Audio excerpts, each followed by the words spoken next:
Assalamualaikum warahmatullahi wabarakatuh. Jumpa lagi bersama Om Chandra TV Channel. Pada kesempatan kali ini saya ingin membahas tentang apa hak dan kewajiban kita sebagai manusia terhadap lingkungan. Nah, ini merupakan materi di kelas 6 tema 8 subtema 3. Pada pembahasan ini nanti kita lebih ke studi kasus ya pendekatannya, jadi tidak materi terlalu umum gitu, tapi ini sudah berupa studi kasus. Oke, kita mulai yuk. Kita simak bareng-bareng.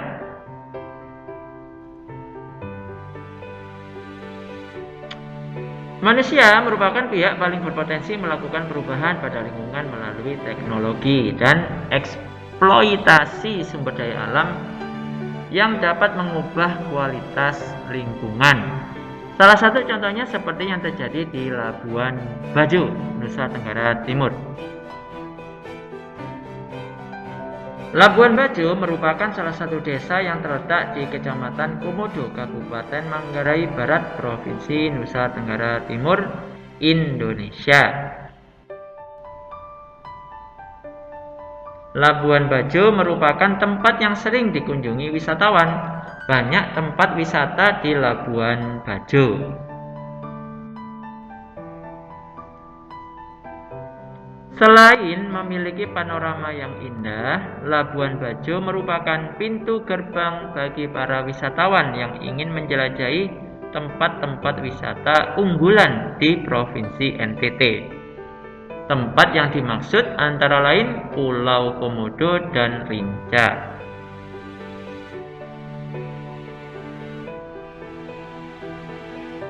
Labuan Bajo memang dipersiapkan sebagai pintu masuk wisatawan.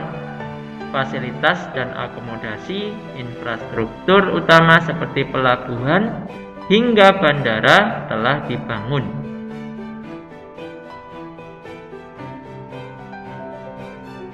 Hotel berbintang dan losmen mudah ditemukan di sana. Para wisatawan sering menjadikan Labuan Bajo sebagai base camp, titik persinggahan ketika menyusuri berbagai objek wisata di lokasi lain. Namun, di Labuan Bajo ini terjadi masalah lingkungan. Salah satu yang harus dikurangi adalah sampah. Sampah ini musuh bersama, tidak ada partainya, tidak ada tua, muda, kaya, miskin, profesor, dokter.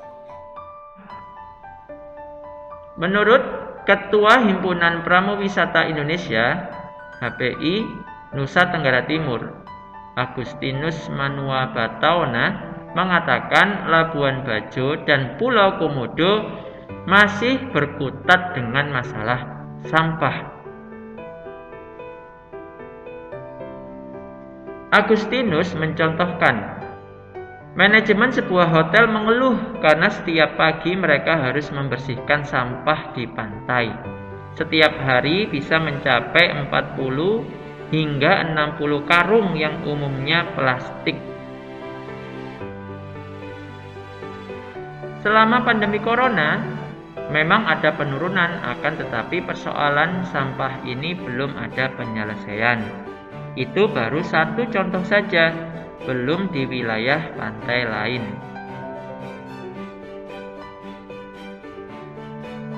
Ada keluhan wisatawan soal sampah, termasuk di Pulau Komodo. Petugas Taman Nasional Komodo dan warga yang berjualan di pulau ini akan membersihkan sampah bila ada kapal pesiar besar bersandar, ungkapnya. Agustinus menyesalkan di tempat pembuangan akhir atau TPA di Labuan Bajo tidak ada pemisahan sampah organik dan non-organik sehingga tidak terkelola baik.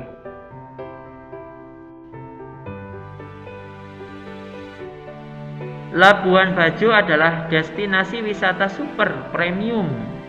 Seharusnya ada bank sampah dan sistem pengelolaan yang benar, harapnya. Ketua Umum Asosiasi Daur Ulang Plastik Indonesia, Christine Halim, menyebutkan sampah plastik di Pulau Komodo dan Taman Nasional Komodo memang harus segera ditanggulangi. Menurut dia, masyarakat harus diedukasi agar destinasi yang indah ini bisa menarik wisatawan.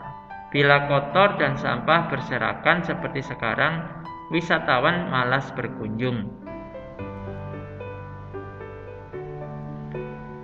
Kami mengajarkan masyarakat bahwa sampah plastik memiliki nilai ekonomis, sehingga mereka tertarik untuk melakukan pemilahan dan pengumpulan. Sistemnya dengan memisah sesuai jenisnya, serta menyediakan tempat sampah yang mudah dijangkau. Christine menyebut plastik polietilena tereftalat seperti yang digunakan pada botol dan galon sekali pakai adalah bahan paling ramah lingkungan jika dibandingkan jenis plastik lain, karena bahan ini mudah didaur ulang.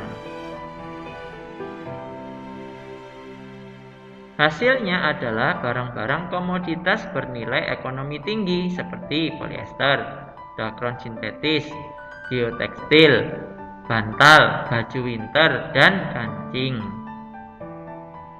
Kami mengimbau masyarakat untuk memilah sampah dari rumah dan bekerjasama dengan bank sampah agar plastik menjadi sumber ekonomi berkelanjutan. Selain itu, hal positifnya adalah masyarakat terbiasa hidup bersih. Christine menambahkan, pihaknya hanya bisa mengajarkan dan membantu prasarana infrastruktur sampah. Diharapkan masyarakat dan pemerintah setempat serius melakukannya. Masyarakat harus pintar dan tekun mengolah kekayaan wisata Pulau Komodo agar bisa diwariskan ke anak cucu nanti. Baik, coba kita bahas bersama. Salah satu faktor yang memengaruhi banyaknya wisatawan di Labuan Bajo adalah lingkungan yang bersih dan nyaman. Setiap wisatawan berhak untuk menikmati kenyamanan dan kebersihan tempat wisata yang dikunjunginya. Setiap warga negara memiliki hak yang sama untuk hidup di lingkungan yang baik dan sehat. Apakah kamu tahu makna hak? Hak adalah sesuatu yang mutlak menjadi milik kita dan penggunaannya bergantung pada kita sendiri. Sedangkan kewajiban adalah hal-hal yang harus dilakukan sebagai sebuah tanggung jawab. Hak dan kewajiban selalu berdampingan. Dalam pengertian sederhana, kewajiban mesti dijalankan agar kita dapat menuntut atau memperoleh hak kita. Oleh karena itu, hak dan kewajiban haruslah berjalan seimbang. Hubungan antara manusia dan lingkungan sejatinya bersifat memberi dan menerima.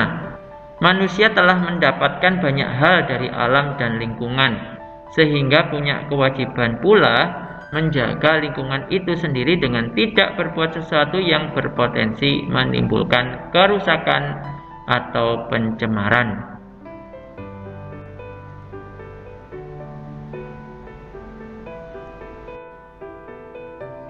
Baik, mari kita diskusikan. Berdasarkan teks non-fiksi tersebut, hak apa yang seharusnya didapatkan bagi pemerintah dan masyarakat yang berada di lingkungan Labuan Bajo?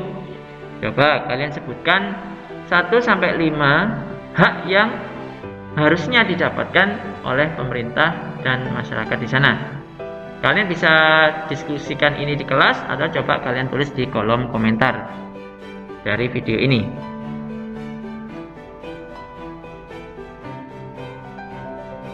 Diskusi kita yang kedua adalah berdasarkan teks non-fiksi tersebut, kewajiban apa yang harusnya dilakukan oleh pemerintah dan masyarakat yang berada di lingkungan Labuan Bajo? Coba kalian sebutkan 5 kewajiban yang harusnya dilakukan oleh pemerintah dan masyarakat di sana. Kemudian kalian bisa sampaikan ini di kelas ataupun kalian ketikkan jawaban kalian di kolom komentar. Oke, itu aja yang bisa saya sampaikan. Semoga video pembelajaran ini bermanfaat. Silakan klik like dan share jika memang bermanfaat agar bisa membantu banyak orang. Dan bagi yang belum subscribe, silakan klik subscribe. Kalian klik loncengnya agar bisa mengikuti video-video berikutnya. Itu aja dari Om Chandra TV Channel. Assalamualaikum warahmatullahi wabarakatuh.